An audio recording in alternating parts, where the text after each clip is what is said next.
प्रसार कार्य में मुख्य रूप से जो तकनीकी विकसित होती है, चाहे वो ज्ञान के रूप में हो, किसी तरह की टेक्नोलॉजी हो। नमस्कार किसान मित्रों, कृषि पिटारा में आप सभी का बहुत बहुत स्वागत है। नमस्कार दोस्तों, आप देख रहे हैं कृषि पिटारा में बांदा साकेत दोस्ती। हम इस समय कृषि विश्वविद्यालय में हैं, जहाँ की कृषि प्रसार असिस्टेंट प्रोफेसर हैं डीके गुप्ता जी, और प्रसार से संबंधित जानकारी जो है देते हैं और प्रसार संबंधित किसानों के विषय में भी जानकारी देने का प्रयास करते हैं। और कृषि विश्वविद्यालय में असिस्टेंट प्रोफेसर के रूप में तैयार है। नमस्कार, आपने हमारे संस्थान को समय दिया। सर, मैं एक चीज पूछना चाहूँगा, आपके कृषि क्षेत्र में प्रसार का क्या महत्व है? किसानों को इसका लाभ कैसे जो है मिल सकता है? धन्यवाद। मेरा नाम विजेश कुमार गुप्ता है, डॉक्टर डीके गुप्ता। मैं सहायक प्राध्यापक हूँ कृषि प्रसार विभाग में और बांदा कृषि प्रौद्योगिकी विश्वविद्यालय बांदा में। आपका जो प्रश्न है कि कृषि प्रसार विभाग क्या करता है, तो हम आपको बताना चाहेंगे कि कोई भी कृषि विश्वविद्यालय 3 मुख्य जिम्मेदारियां होती है उसकी। एक तो शिक्षा होता है, दूसरा शोध होता है, तीसरा प्रसार होता है। शिक्षा के क्षेत्र में हम छात्रों को विभिन्न पाठ्यक्रमों के माध्यम से उनको शिक्षित करते हैं। कृषि के क्षेत्र में विभिन्न तरह के कृषि के क्षेत्र में कृषि से संबंधित जितने भी आयाम हैं उस पर शोध का कार्य करते हैं हमारे वैज्ञानिकों को। और तीसरा हमारी जिम्मेदारी है विश्वविद्यालय की कि हम प्रसार करें। प्रसार में मुख्यतः उन चीजों का प्रसार करते हैं जो तकनीकी हमारे यहाँ विकसित की जाती है किसानों के लिए, जो कि हमारे शोध केंद्र पे शोधशालाओं में, प्रयोगशालाओं में जो भी शोध के माध्यम से हमारी तकनीकी विकसित होती है, जानकारी ज्ञान विकसित होता है, उनका प्रसार कार्य करना हमारे विभाग का कार्य है। जी बिल्कुल। खासकर जो है, अगर हम बुंदेलखंड के किसानों के विषय की बात किया जाए तो यहाँ जो है मतलब प्रसार के माध्यम से किसानों को कैसे लाभान्वित किया जा सकता है? उनको जो है प्रसार का मतलब है कि सूचनाएं आदान प्रदान करना। तो जो हमारे बुंदेलखंड का किसान है, खासकर अपने जनपद बांदा की बात की जाए या अन्य जनपदों की बात की जाए, प्रदेश की बात की जाए, देश की बात की जाए, तो प्रसार का कृषि क्षेत्र में महत्व क्या है? किसान उसका लाभ कैसे लेगा? देखिए, प्रसार कार्य करने के लिए, यानी तकनीकी के प्रसार करने के लिए विश्वविद्यालय एक चेन के रूप में कार्य करता है, जिसके हमारा जो बुंदेलखंड का जो परिक्षेत्र है, हमारे यूरिडिक्शन है, यानी हमारे जो कार्य करने का कार्य क्षेत्र है, वो बुंदेलखंड यूपी का पूरा 7 जिला है।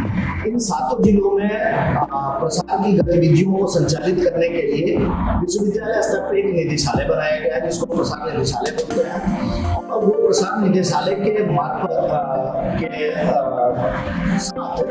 सारे जिले में कृषि विज्ञान केंद्र बनाया गया है, जिसका मुख्य कार्य प्रसार कार्य करना है। तकनीकी का जो विकसित होता है, जो तकनीकी विकसित होती है, उसको हम पहले टेस्ट करते हैं। टेस्ट हम अपने शोध केंद्र पे करते हैं, अपने स्तर से करते हैं। इसके बाद वो तकनीकी किसानों के पास कैसे अच्छा तरह से काम करेगी, इसका भी हम टेस्ट करते हैं अपने वैज्ञानिकों के माध्यम से। और वो उस लोकेशन स्पेसिफिक, जहाँ की जलवायु है, जहाँ की मिट्टी है, उसमें वो तकनीकी कितनी अच्छी तरह से काम करेगी, उस पर भी हम कार्य करते हैं। और ये कृषि विज्ञान केंद्र इस पर कार्य करता है। प्रसार कार्य में मुख्य रूप से जो तकनीकी विकसित होती है, चाहे वो ज्ञान के रूप में हो, किसी तरह की टेक्नोलॉजी हो या किसी तरह की जानकारी है, किसानों तक पहुंचाने में जितनी भी सुगमता हो सकती है, उस विधि का हम इस्तेमाल करते हैं। जिसमें बहुत सारी विधियां होती हैं। अगर मास लेवल पे पहुंचाना है, ज्यादा से ज्यादा लोगों को पहुंचाना है, तो हम किसान मेला के माध्यम से, प्रदर्शनी के माध्यम से, पत्रिकाओं में लेख लिखवा के, समाचार पत्रों के माध्यम से हम प्रसारित करते हैं किसानों के लिए। और अगर यह दूर में भेजना है, कोई एक जिले का कोई ऐसा पार्ट है जहाँ पे उस फसल की, उस तकनीकी की विस्तार की आवश्यकता है, तो हम अपना जो अपनी जो स्ट्रेटेजी है, हम उस पर कार्य करते हैं कि उस गांव के, उस एरिया के लोगों को कैसे हम जानकारी दे सकें, कितने कम समय में। इसके लिए हम अपनी स्ट्रेटेजी बनाते हैं कि कौन कौन से माध्यम अपनाएंगे। हमारे किसान कुछ शिक्षित भी होते हैं, कुछ अशिक्षित भी होते हैं, कोई युवा भी होते हैं, कुछ बुजुर्ग भी होते हैं। तो हम ऐसी तकनीकी अपनाते हैं जिससे ज्यादा से ज्यादा लोग उस जानकारी का उपयोग कर सकें। तो मुख्य रूप से हम विधि सेलेक्ट करते हैं, चयन करते हैं जिससे किसानों को जानकारी प्राप्त करने में आसानी है। बिल्कुल। खासकर किसानों की बात की जाए तो किसानों के लिए जो है प्रसाद का महत्व भी आपने बताया।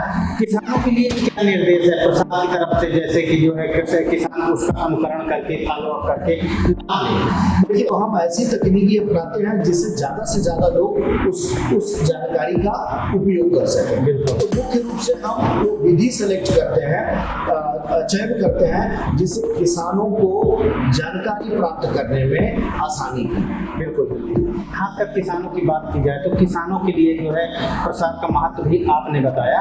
किसानों के लिए क्या निर्देश है प्रसाद की तरफ से, जैसे कि जो है कैसे किसान उसका अनुकरण करके फॉलो अप करके लाभ लें? देखिए, हम एक कृषि वैज्ञानिक होने के नाते हम हमेशा यह किसानों से कहते हैं जब भी मिलते हैं कि खेती करना और वैज्ञानिक ढंग से खेती करना, इन दोनों में अंतर है। जैसे अगर हम बीमार पड़ते हैं तो बिना डॉक्टर के सलाह के कोई दवा नहीं खाते या ठीक नहीं होते। तो ठीक इसी तरह से खेती का भी यही हाल है कि अगर हमें जानकारी नहीं है, समय बदल रहा है, वातावरण अनुकूल नहीं है, परिवर्तित हुआ है, तो उसके हिसाब से हम अपनी जानकारी में भी अपना परिवर्तन कर, अपनी जानकारी को भी बढ़ाएं। अब किसानों को हम कोशिश यही करते हैं हमारे वैज्ञानिक कि हम सही समय पे सही जानकारी दें सही किसान को।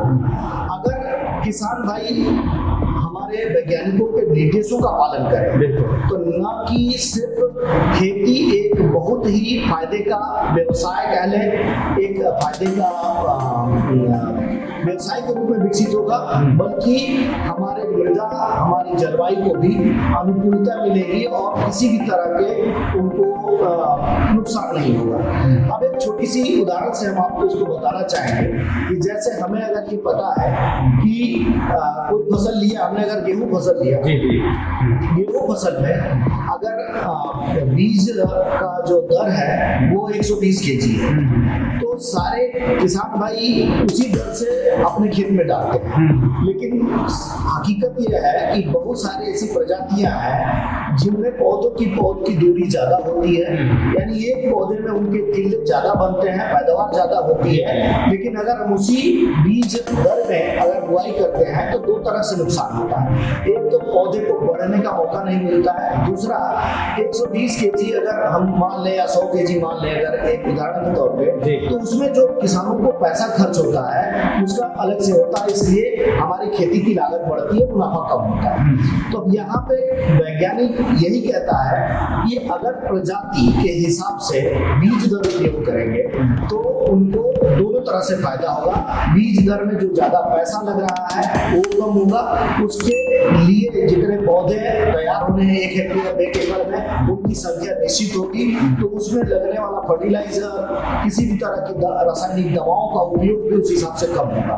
जब ये जानकारी होगी तो कृषि में लागत कम होगी और मुनाफा ज्यादा बढ़ेगा। बिल्कुल बिल्कुल। अर्थात ये कहा जाए कि कृषि में प्रसाद का बहुत बड़ा महत्व है। अगर किसानों को जो है प्रसाद अर्थात जानकारी ना होगी, प्रसाद का मतलब जानकारी ही नहीं होगी तो उसमें लाभ उसका नहीं ले सकते हैं। आपके कहने का तात्पर्य ये है, तो प्रसाद के माध्यम से किसान अधिक जानकारी ले और अधिक लाभ ले सकता है। जी बिल्कुल, जी बिल्कुल, आप सही कहें कि जो प्रसाद का मुख्य उद्देश्य है हमारे, वो तकनीकी और ज्ञान का विस्तार करना है।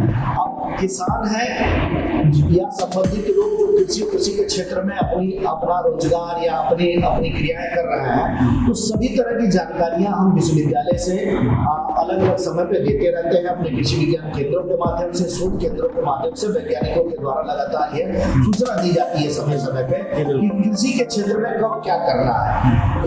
कभी कभी आपको ये भी जानकारी होगी कि मौसम की भी बड़ी सटीक जानकारी होती है, और आज के डेट में हम मौसम पे आधारित अगर खेती करते हैं तो निश्चित तौर पे बहुत ही फायदे का बिजनेस, बहुत ही फायदे का सौदा होता है अगर हम खेती करते हैं। इसमें भी वैज्ञानिक सलाह की आवश्यकता है। हमें पता होता है कि 10 दिन, 15 दिन, 5 दिन के बाद मौसम का हाल क्या होगा, कब हमें बुआई करनी चाहिए, कब सिंचाई करनी चाहिए। अगर मौसम में बारिश नहीं है तो वो भी वैज्ञानिक पहले बता देता है कि 15 दिन तक बारिश नहीं होने वाली है। अगर आपको लगता है कि आपकी फसल सूख रही है तो सिंचाई के लिए हम लोग संस्तुति देते हैं, और नहीं अगर कहते हैं कि नहीं, अगर 5 दिन के बाद आपके क्षेत्र में बारिश होनी है तो उसमें आपको अलग से सिंचाई देने की जरूरत नहीं है। अगर समय पे ये जानकारी मिलती है तो निश्चित तौर पे जो खेती की कुल लागत है वो कम होती है, मुनाफा ज्यादा होता है। बिल्कुल सर, बिल्कुल। जैसा कि देखिए जो है बहुत अच्छी प्रसार का जो है महत्व, कृषि क्षेत्र और प्रसार का क्या महत्व है, हमारे असिस्टेंट प्रोफेसर हैं बीके गुप्ता जी, उन्होंने जानकारी दिया। इनकी जानकारी के आधार पर प्रसार पर जो है निर्भर, अर्थात कृषि को कहें, किसान को कहें तो निर्भर है, और उस जानकारी का अनुकरण करने के बाद ही किसान अधिक लाभ कमा सकता है, अपनी खेती पर अधिक लाभ कमा सकता है। सर नमस्ते, बहुत बहुत धन्यवाद आपका। मैं साकेत अवस्थी, कृषि पिटारा से बांदा। तो किसान मित्रों, ये था आज का कृषि पिटारा। हमें उम्मीद है कि ये कार्यक्रम आपको काफी पसंद आया होगा। अगर आप हमारे चैनल पर नए हैं तो हमारे चैनल को सब्सक्राइब भी करें। अगर आपको ये वीडियो पसंद आई है तो इसे लाइक और शेयर भी करें। किसान मित्रों, आपका बहुत बहुत धन्यवाद।